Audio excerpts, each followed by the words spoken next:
the first question is about moving a profit target based on the ATR. So I have an ATR on my chart. Yeah, so I'm going to put a line down here so we have a visual reference. And I'm going to put that line at 6 on the ATR.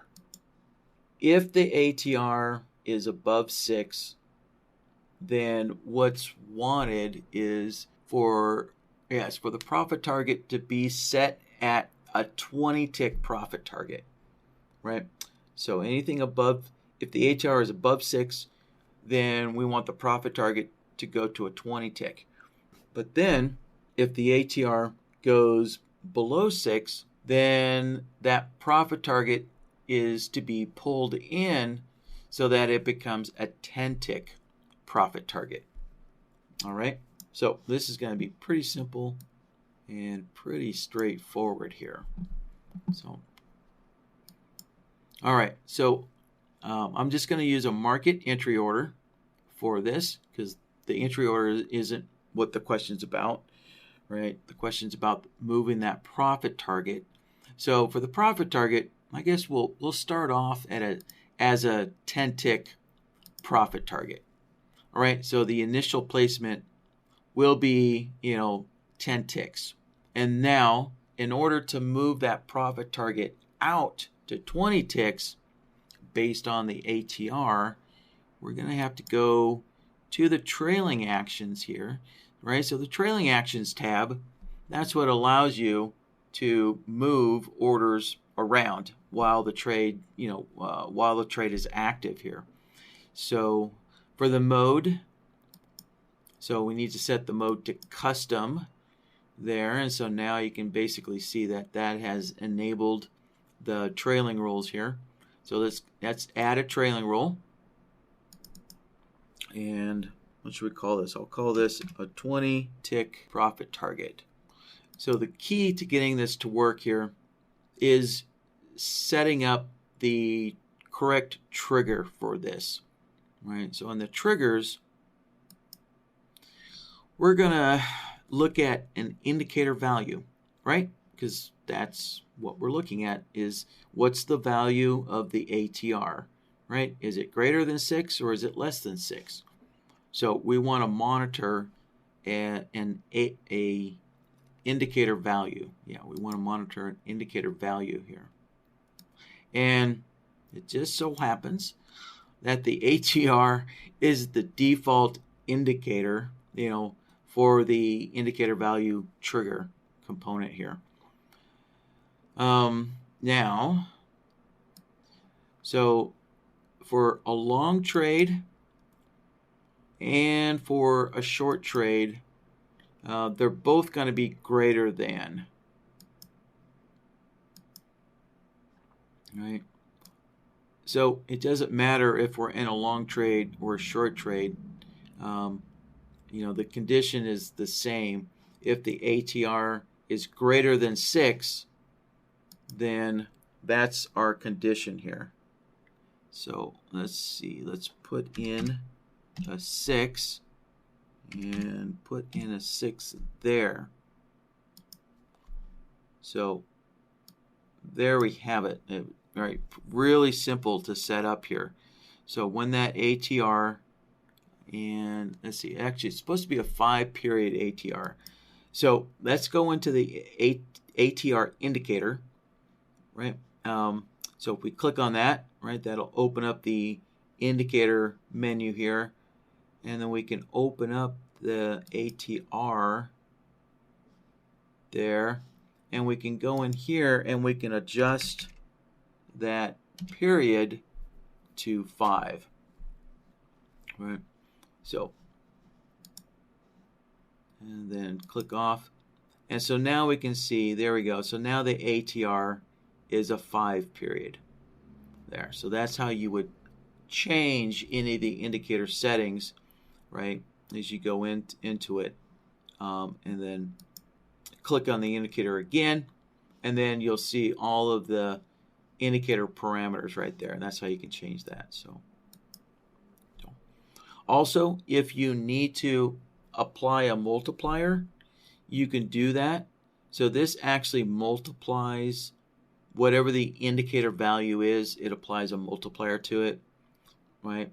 So, most people use the ATR and they apply a multiplier. When you say, I'm looking for a 3 ATR, right? That's 3 times the ATR. But we're not using the ATR in that manner, for this situation, right? We're just looking at the ATR indicator itself, which is a 1 ATR. So there's no multiplier on this on the ATR for this example, right? We're just looking at the raw value and determining is it above 6 or below 6, right?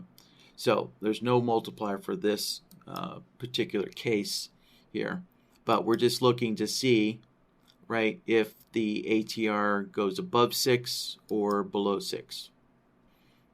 Actually, to set our profit target at 20 ticks, we're checking that the ATR is above 6. So that's why both for a long trade and a short trade, we're looking for a value greater than 6.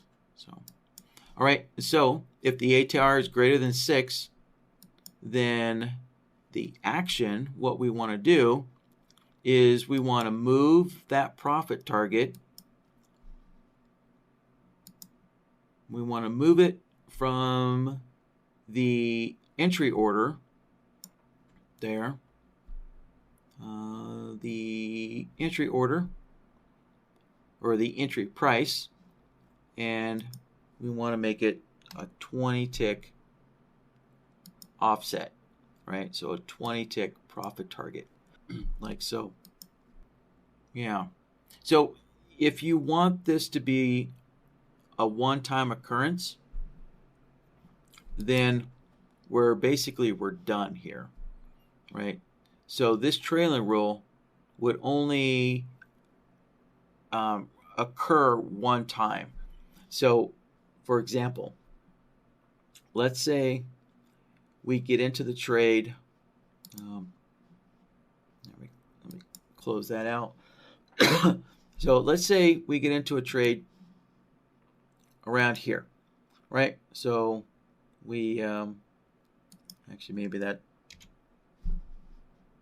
maybe you'd want to go short right there. So let's say we go short right here. So we go short. Well, we can see that the ATR is below the 6 value, right? The 6 level. So so our profit target, it would stay as a 10 tick profit target. And then as soon as the ATR, right, rises above 6, so we can see over here, right, the ATR goes above 6. And so that would move the profit target out to 20 ticks, right? So, yeah, let's just say for the sake of argument, right, our profit target is, right there at 10 ticks, and then, right, and then over here, when that ATR goes above 6, right, then that profit target would move to 20 ticks down here, right? And then the profit target would stay there at 20 ticks the way we have things right now, right? So let's take a look here. Let me open this back up. Right. So with the repeat set to none, then what's going to happen is the profit target will move out to 20 ticks and it'll stay there. It's just not going to move anymore.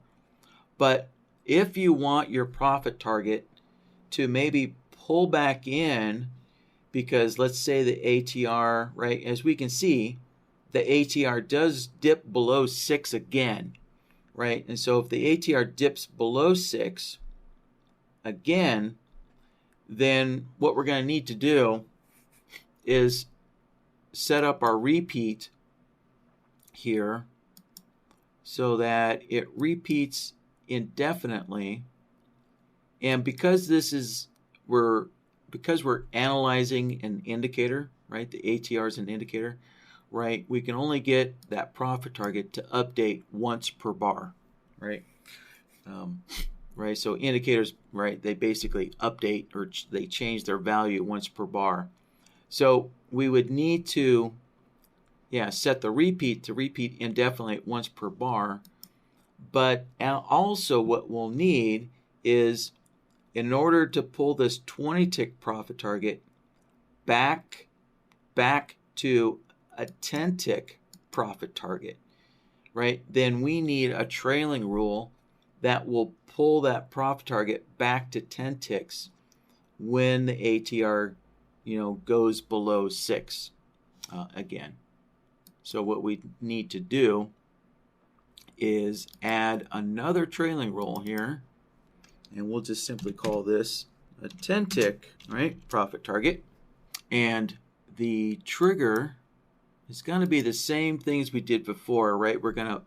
We want to monitor a indicator value, right? And we want it to be the ATR indicator. And again, we want a 5-period ATR, so we need to go in and change that ATR period there, right? And then the condition, right, to move that profit target to a 10 tick is we're looking for the ATR to be less than. Well, less than what? Less than 6. Right?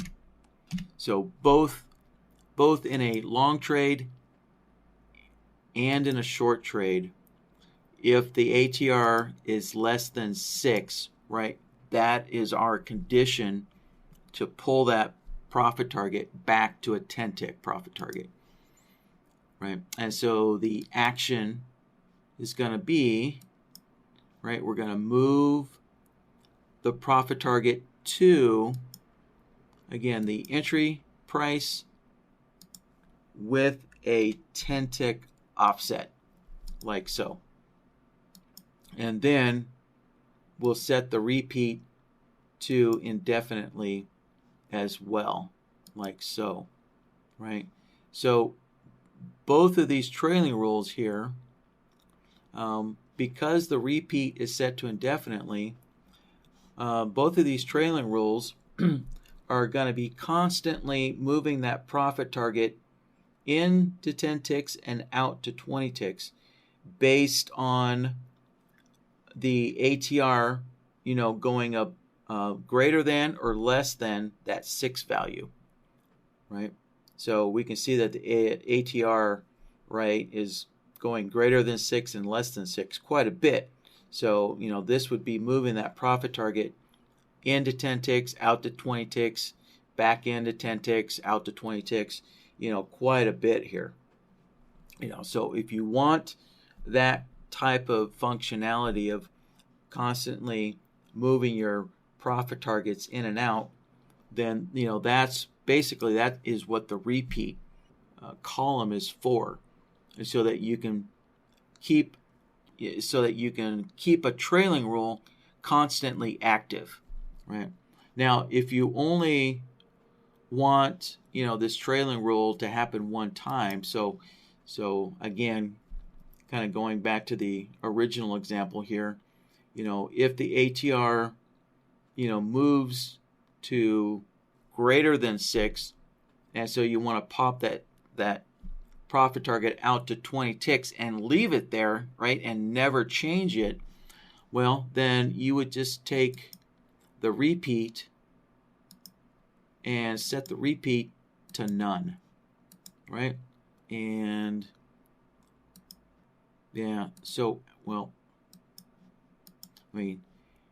actually we don't even need the 10 tick profit target rule to do that. So if you just want to move that, if you want your profit target to move out to 20 ticks one time, because the ATR, right, goes above 6, then you don't need the 10-tick profit target trailing roll. All you need is that one rule, as I showed you in the beginning of the question there. And of course, we leave the repeat to off, right? But if you want that profit target to be very mobile, so to speak, right? Mobile in that it'll constantly change its location based on the ATR value. Then set the repeats to set them both to indefinitely.